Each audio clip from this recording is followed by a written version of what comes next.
கண்ணீரே சுமந்தேன், பல துன்பங்கள் சுமப்பதை வாழ்க்கை என நினைத்தேன். இன்பம் என்றால் அது என்னவென்று கனவிலும் கூட கண்டதில்லை.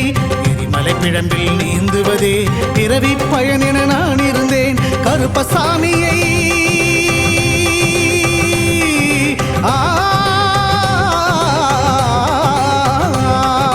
கருப்பசாமியை பார்த்தவுடன் விதிகளும் விலகி ஓடியதே. வெறுப்பென வாழ்ந்த வாழ்க்கையை மாற்றி சிறப்பாய் வாழ வைத்தவரே. புலிகரை நோக்கி புறப்படுவோம், நம் கருப்பனின் அருளை தினம் பெறுவோம். புலிகரை நோக்கி புறப்படுவோம், நம் கருப்பனின் அருளை தினம் பெறுவோம்.